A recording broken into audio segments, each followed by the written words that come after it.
दक्षिण बस्तर दंतेवाड़ा जिले के नकुलनार में केंद्रीय रिजर्व पुलिस बल यानी सीआरपीएफ की 111वीं वाहिनी ने सिविक एक्शन प्रोग्राम का आयोजन किया, जिसमें ग्रामीणों को जरूरतमंद सामान बांटे गए।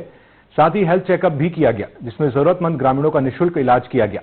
शिविर में ग्रामीणों ने बढ़ चढ़कर हिस्सा लिया और इस तरह के कार्यक्रमों के निरंतर आयोजन की मांग की।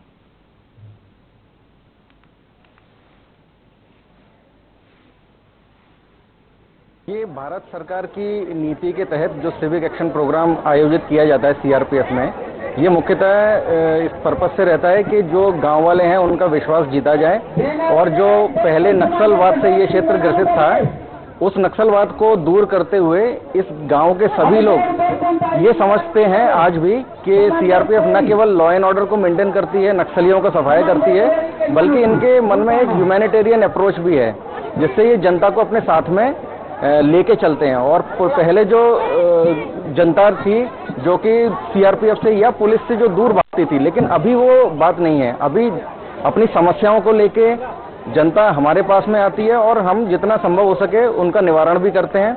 आज आपने जैसे देखा, इस पूरे जो फंक्शन हम लोग यहाँ आयोजित कर रहे हैं उसमें मेडिकल कैंप भी हम लोगों ने लगाया है और उस मेडिकल कैंप के तहत सभी गांव के जो आसपास कुआकोंडा क्षेत्र के जो आसपास के जितने भी गांव हैं, वहां के जितने भी व्यक्ति हैं, सभी ने अपना यहाँ इलाज करवाया है और मुफ्त में इलाज करवाया है।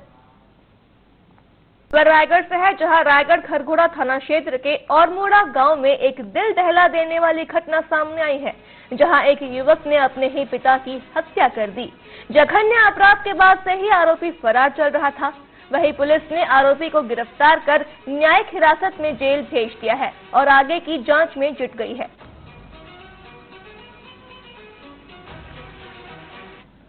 कि एक संदिग्ध अवस्था में डेड बॉडी औरमोड़ा गांव में बरामद हुई है, तो खरगोड़ा टीम वहां पर तत्काल पहुंच गई और जाकर के पूछताछ करने पर यह पता चला कि जो मृतक है ओम प्रकाश गौड़, वो वहां पर अपने बेटे और बहू के साथ में रहा करते थे और जिस घर में वो किराए से रहते थे, वहां की मकान मालकिन ने हमें इंफॉर्मेशन दी कि जो बेटे और बहू हैं घटना के बाद से ही वहां से फरार हो गए हैं।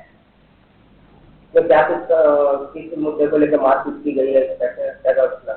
इसमें प्राइमा फेसी हमें ये इंफॉर्मेशन प्रोवाइड हुई कि जो बाप और बेटे थे, दोनों के बीच में मॉनेटरी रीजन से कुछ विवाद चल रहा था, जिसके कारण से फिर इनके बीच में विवाद बढ़ने पर वो वायलेंट हो गया जो बेटा था और उसने वहां पर पास रखी एक स्टिक से अपने पिता के सर पे और फेस पे अटैक किया। शुरू करते हैं सुकमा से मिल रही बड़ी खबर का, जहां 26 लाख के इनामी नक्सली ने किया आत्मसमर्पण। तो 26 लाख के इनामी नक्सलियों ने आत्मसमर्पण किया है। बता दें कि सुकमा एसपी, एएसपी और सीआरपीएफ अधिकारियों के समक्ष नक्सलियों ने आत्मसमर्पण किया और आत्मसमर्पण करने वालों में 6 महिला नक्सली भी शामिल है। बड़ी वारदातों को इन सभी नक्सलियों ने अंजाम दिया है और कई बड़ी वारदातों में शामिल रहे हैं। ये सभी नक्सली बटालियन में सक्रिय एक नक्सली ने भी किया आत्मसमर्पण। कोंटा ब्लॉक के नक्सल संगठन में सक्रिय वेट्टी कन्नी ने भी किया आत्मसमर्पण। तो बड़ी खबर आपको सुकमा से बता रहे हैं, जहां 26 लाख के इनामी नक्सलियों ने आत्मसमर्पण किया है। बता दें कि कोंटा ब्लॉक में नक्सल संगठन में सक्रिय नक्सली ने आत्मसमर्पण किया है। सरकार की नीतियों से प्रभावित होकर इन सभी नक्सलियों ने आत्मसमर्पण किया है। 26 लाख के इनामी 9 नक्सलियों ने आत्मसमर्पण किया है। बता दें कि ये सभी नक्सली कई बड़ी वारदातों को अंजाम दे चुके हैं। आत्मसमर्पण करने वालों नक्सलियों में 6 महिलाएं भी शामिल हैं। इस खबर पर ज्यादा जानकारी के लिए हमारे सहयोगी रोशन चौहान जुड़ चुके हैं। जी रोशन, क्या कुछ जानकारी है? सरकार की नीतियों से प्रभावित होकर एक बार फिर से नक्सलियों ने आत्मसमर्पण किया है कि जिस तरीके से एंटी नक्सल ऑपरेशन चलाए जा रहे हैं, क्या इसी का नतीजा है कि एक बार फिर से नक्सलियों ने आत्मसमर्पण किया है? जी बिल्कुल, सुकमा जिले में आज 6 महिला समेत जो है 26 लाख की इनामी सहित 9 नक्सलियों ने आज आत्मसमर्पण कर दिया है और यह समर्पण जो है सुकमा एसपी किरण चौहान और सीआरपीएफ के अधिकारियों के समक्ष में किया जा रहा है। मैं बताना चाहूंगा कि छत्तीसगढ़ में नक्सलियों के खिलाफ जो अभियान चलाए जा रहे हैं पुनर्वास नीति, उसका यह एक बड़ी सफलता जो है, यह पुलिस को सफलता मिल रही है जिसमें 9 नक्सलियों ने आज सरेंडर किया है। मैं बताना चाहूंगा कि 26 लाख के 9 नक्सलियों ने इसमें से एक महिला ऐसी नक्सली भी है जो बटालियन नंबर 1 में जो शामिल थी, वो कई बड़ी वारदात में जो है वो शामिल रह चुकी है और अभी हाल में भी जो है कई बड़े कैडर के जो नक्सली हैं वो समर्पण कर चुके हैं। जी बिल्कुल, सरकार की नीतियों से प्रभावित होकर लगातार नक्सली आत्मसमर्पण करते नजर आ रहे हैं। फिलहाल तमाम जानकारियों के लिए आपका धन्यवाद रोशन। ये थे सुकमा ब्यूरो रोशन चौहान, जिन्होंने बताया कि 26 लाख के इनामी नक्सलियों ने आत्मसमर्पण किया है। इसमें 6 महिलाओं समेत 9 नक्सलियों ने आत्मसमर्पण किया है।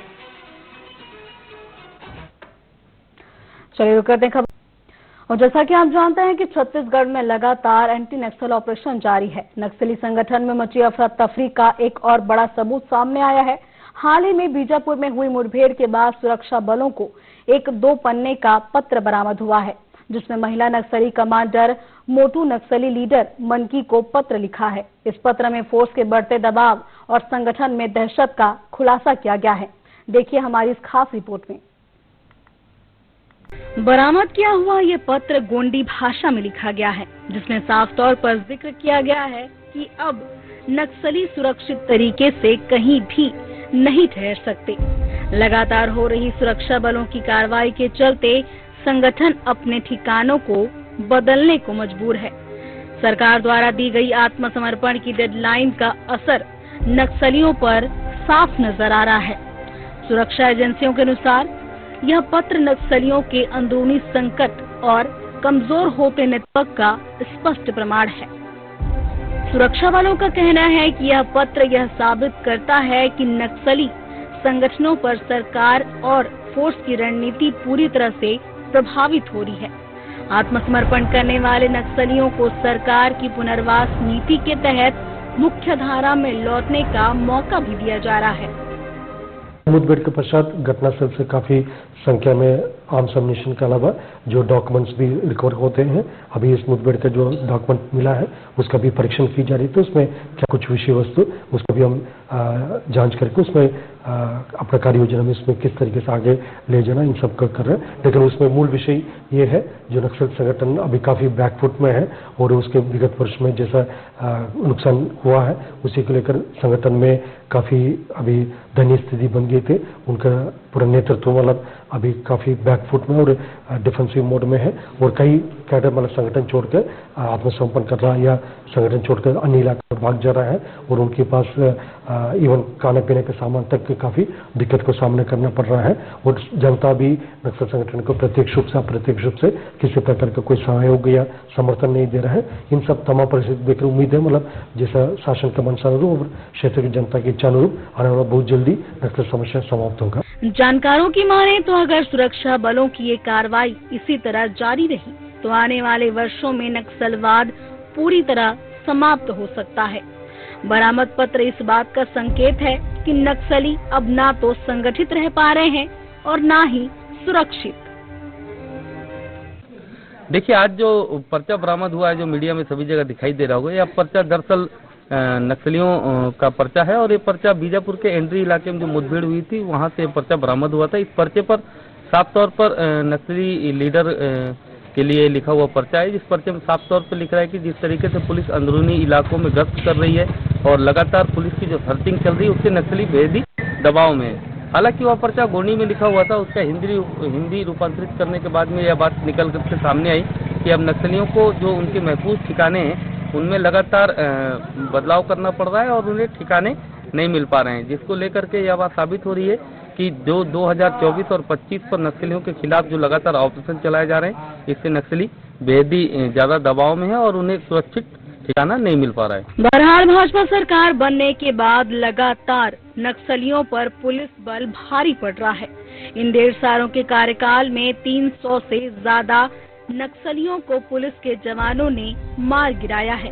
अब देखना होगा कि नक्सल मुक्त बस्तर आखिर कब तक हो पाता है। Bureau report TV24। बात करते हैं रायगढ़ की, तो रायगढ़ में मुख्य मार्ग पर तेज रफ्तार गांव में एक पास बड़ा हादसा हो गया। जी हां, बता दें डीजल से भरा एक टैंकर असंतुलित होकर सड़क किनारे लगे बिजली के खंभे से टकराकर पलट गया। वहीं हादसे के बाद इलाके में अफरा तफरी मच गई, जिसे देख स्थानीय लोग तेल लेने के लिए मौके पर उमड़ पड़े। पुलिस टैंकर चालक और घटना के कारणों का जांच कर रही है।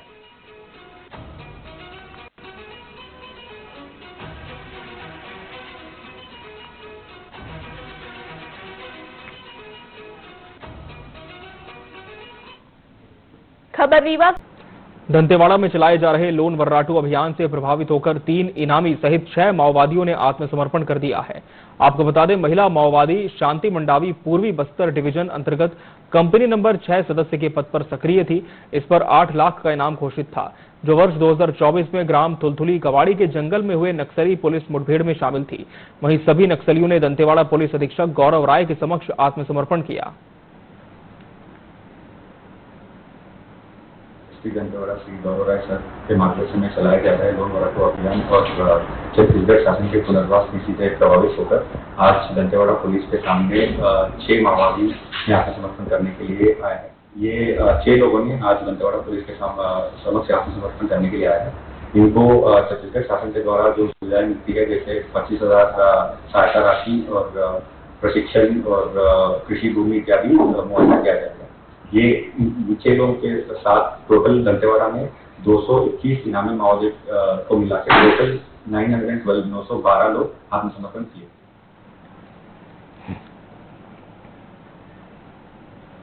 गर्मी का मौसम शुरू होते ही आग